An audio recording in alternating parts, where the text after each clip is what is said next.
Hello everybody, and welcome to The Nomad. And my name is Eric, and welcome to a series called No Sleep. It is a subreddit on Reddit that specializes in horror stories told by Reddit users. Now, some of these stories are true, some of them are clearly false. We just don't know which ones are which. Now, I actually had this idea about 2 weeks ago, and this is now the third idea I've had that has been not stolen by a bigger YouTuber, but done first by a bigger YouTuber, so it seems like I'm stealing the idea. I wanted to do a World's Quietest Let's Play for Get Over It, but I did not know how to adjust the sensitivity on my mic. I'm not quite as tech savvy as I'd like to admit that I am. And then Markiplier did it before I could figure it out, so I trash canned that idea. There was another idea I can't really think off the top of my head, but then this one I thought about, and then literally 2 days after I thought about it, MiniLad, another bigger YouTuber, posted this video first. But I figured since it's a subreddit, it's Reddit, there's a million stories out there, he only touched like 3 because they are long, so that's probably all I'm going to touch on is maybe 2 or 3 of them. But I figured there was enough of them on here that I could probably definitely pick out 2 or 3 that he definitely didn't do. So let's jump right into the Nokken Pond. Now this is a storytelling series, so I hope you guys enjoy the sound of my voice, because if you don't, this is about to be a very awkward series. Behind my childhood home, deep within the thick trees and overgrown foliage that protected my neighborhood from the sounds of the city, was a large pond that my friends and I would play at when the weather was warm and school was out. That pond was the setting for most of my fond childhood memories. Late nights spent telling ghost stories beneath the protection of the trees. Early mornings with homemade fishing lines in one hand and a PB&J in the other. And everything in between. The pond was called Nokken Pond. Officially on maps and stuff, the pond didn't actually exist, so the name must have been invented by some other kids years before we found it. But it was what it was. We tried to change the name on a few occasions, even came up with a mock council of neighborhood kids to give it another name, but nothing ever stuck. In our hearts, and in our minds, it would always be Nokken Pond. Now, going up to the pond for the first time was a rite of passage for the younger kids, just as I was introduced to the pond by the older kids in the neighborhood. When the time was right, I showed it to my little brother. He knew about it, and had even asked to go several times before I thought the time was right. But it wasn't until his 7th birthday when I finally decided it was time. We hiked up the half mile or so to the pond in the hot July weather. I never thought about just how far it was for his little legs to carry him, but when we got to the clearing, where the pond was finally visible, his face glistened with sweat and his chest heaved to catch his breath. He didn't say a word to me about being tired, though. Not once, and I immediately respected him for it. Now, there are 3 rules, I told him. Don't go in the water without telling someone, don't drink any of the water, and don't look at your own reflection in the water. The last one I had to admit was silly, but there were the laws of the land. Just like the name, nobody knew who came up with the rules. But it was what it was, and none of us thought to change them. It was just as natural as the pond itself to follow the rules.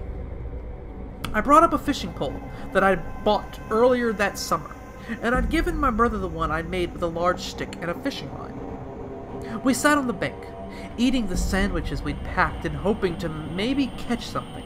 Nobody ever caught anything, but every once in a while there was a nibble on one of the lines. The first kid to catch a fish in the pond would be a legend, and naturally we all wanted to earn that immortality. My brother asked to go into the water. I nodded. He put his pole down and kicked off his sandals and began to wade in the cool water. He splashed around a little bit, but mostly just stood there with the water up to his knees, looking out at the majesty of the picturesque pond. I understood, because I often did the same thing. I saw a little flutter in the surface of the water. One of the fish which resided in the pond had breached, and my brother turned around to look at me with excitement in his eyes. "I told you they were there," I called at him. "You just have to be really patient, and eventually you'll catch one." I don't know exactly where this is going. He waded deeper into the water, just past his thighs now, and stood watch with his eyes fixed on the surface of the water where we'd seen the fish.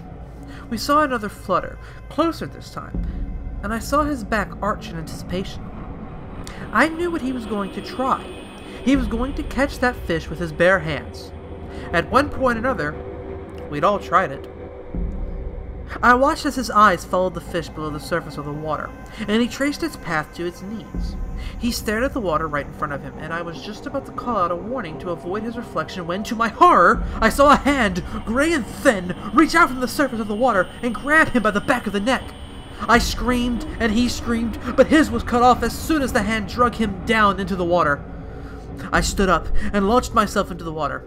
He'd only been 10 feet away, but every foot felt like it took an hour.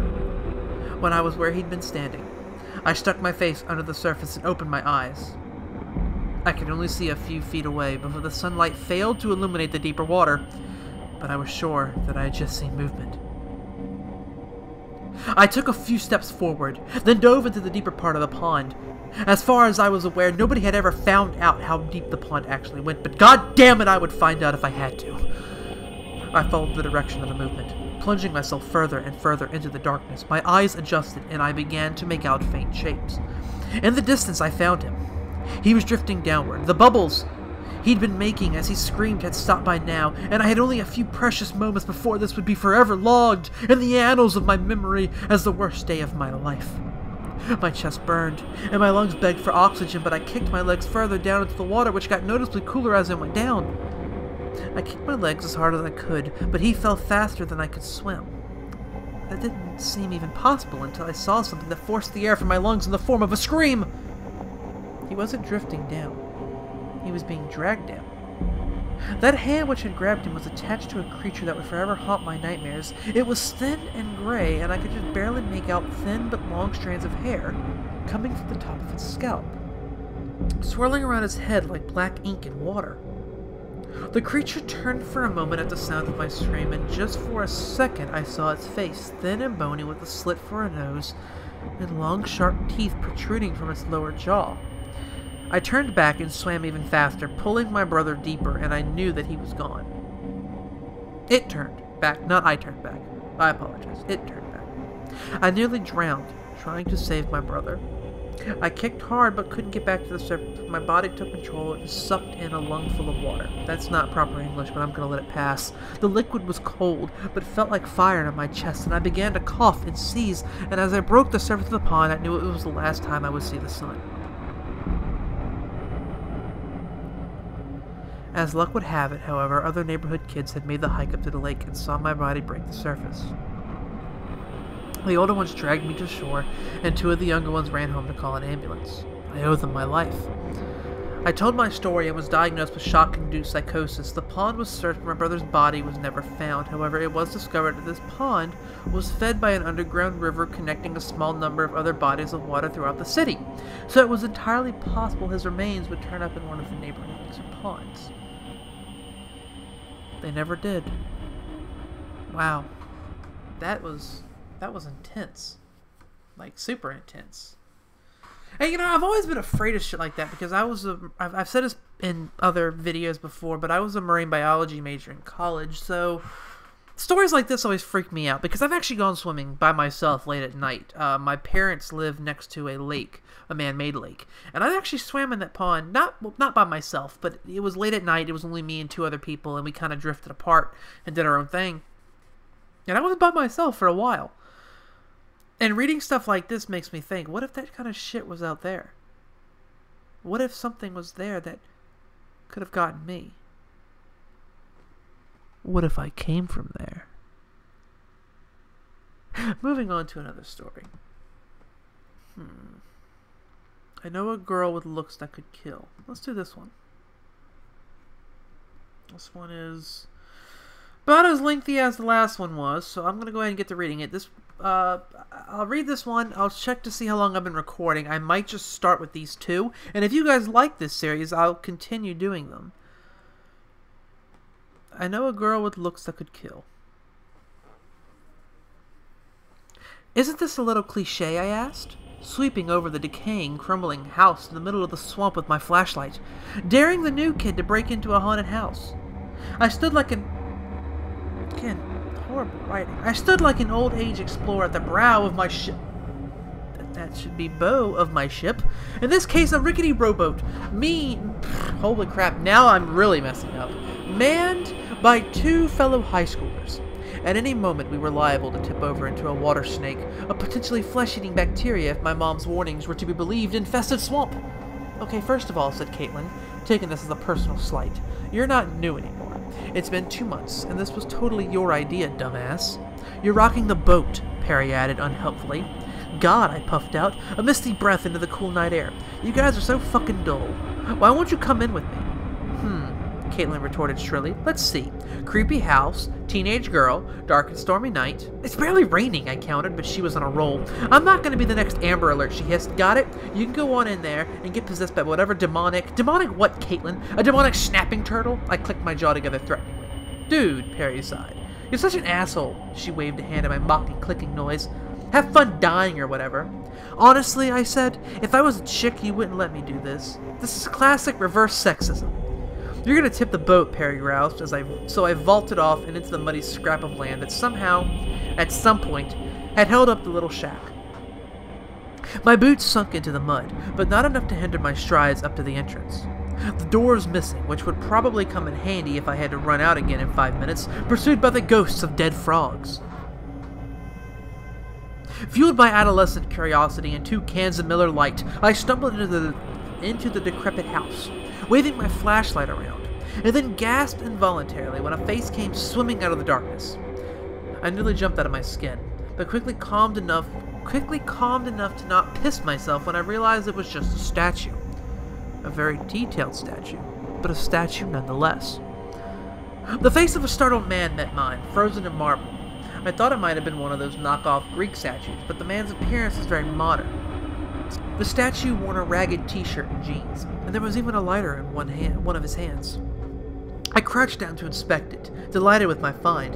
This was very weird, and very cool. Who kept such a detailed statue in a dump like this?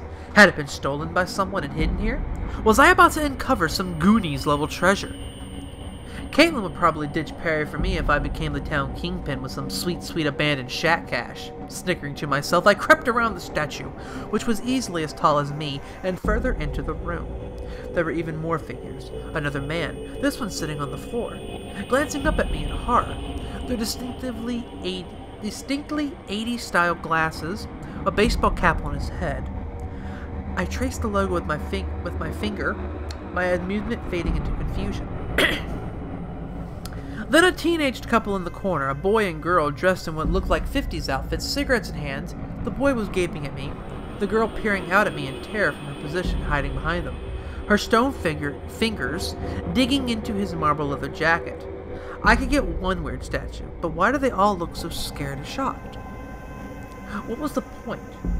Was this supposed to be some kind of theme? Had I stumbled upon a weird indie art project, conveniently hosted in the middle of a swamp? Do you like them?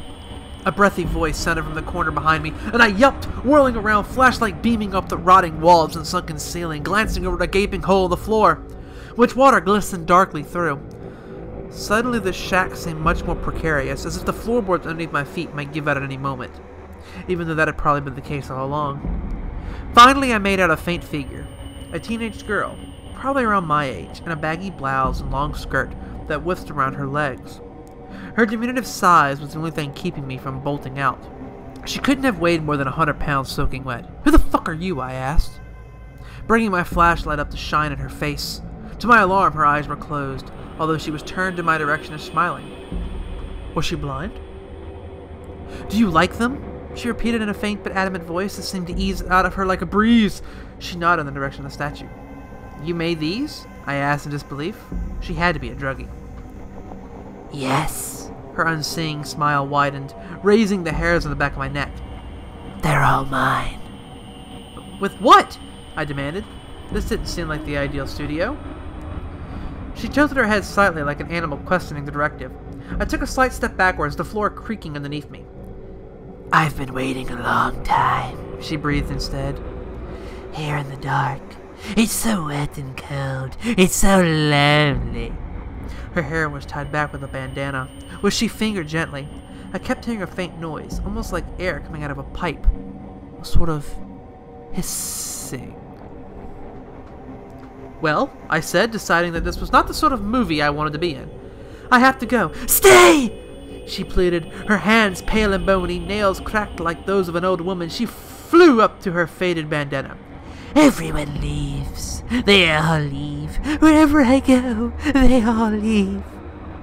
She took a sudden, quick step forward, and I dropped my flashlight. That saved my life. As I bounced to the floor, the darkness obscuring my vision, and she pulled down the bandana, letting her hair fall into her face. Only it wasn't hair at all, but hundreds of tiny snakes like braids, coiling and hissing, a thrashing mass of scales. I screamed and turned to run as she opened her eyes, which I only met for a brief second. They were bright gold, shining like lamps in the dark, and pain spread coldly on my feet. Holy shit, this is Medusa. Holy fuck. I stumbled and tripped onto the wet floor, dragging myself up by latching onto the nearest statue's arm as the hissing grew closer behind me. Won't you stay with me? She demanded. It's not fair. I want you to. Her fingers grazed the back of my jacket as I practically threw myself out of the house, falling into the mud with a muffled yell, and wading into the swamp towards the boat, which was already halfway back to dry land. Perry's terror-fueled rowing aided their flight. Jesus! I tripped and caught mouthful of fetid water, gagging every surface. Thankful the deepest part of the swamp only came up to my chest. I could still hear the hissing, but she hadn't followed me into the water. Wait! I yelled after them, and Perry paused long enough, panting for me to latch onto the boat and heave myself up while Caitlin aimed several smacks at my sodden frame. You fucking word I will not say, because it's wrong. I don't like that word. She screeched, sobbed, looking around wildly. What the fuck was that? What were those noises? Don't look back, just row, I yelled, and Perry obliged while I rested my face in my hands and then glanced down at my feet. We hit dry land, and Caitlin scrambled out, running for the car, phone in hand, while Perry stayed, heaving with exhaustion before looking at me. What the hell happened in there? I was too busy yanking off my boots and wet socks to examine my toes, which I could no longer feel, to answer. They were hard and white, and when I tapped them, feeling sick rushed up in my throat. Solid stone answered back, because she only saw Medusa for that split second, but it was just enough to turn her toes to stone. Holy shit, that fucking bravo. Outside of the obvious Reddit-based grammatical mistakes, that was pretty fucking good. I really enjoyed these two videos. I'm not gonna sleep tonight. It's fucking 10:13 p.m. at night. I'm not gonna probably sleep because shit like this gives me nightmares, and I'm fucking recording it at night in the dark. This is probably gonna suck. But if you guys enjoyed this series, I will come back to this. I had a lot of fun. I like reading stories like this. I love creepypastas, and I know it's weird because I don't do horror very well, but reading it doesn't bother me as much as like playing it does. So if you guys enjoyed this series, let me know. I will absolutely come back to this because I really, really, really enjoyed this. But yeah, my name is Eric. If you liked my storytelling voice, I will most certainly bring it back. And I also would love to figure out how to change the sensitivity on Audacity. So if any of you guys are Audacity heads and know how to fix sensitivity on Audacity, please let me know so I can fix this guy so that I can get more sensual with the mic and really work on my voice, because you probably cannot hear a word I'm saying right now, or it's extremely loud and I don't want it to be loud. I want to be able to talk like this and you guys hear me like I'm talking like this. So if you guys know how to help me out with that, please let me know. I'll be greatly appreciated. Until then, my name is Eric, and I hope you guys enjoyed this video. Bye bye.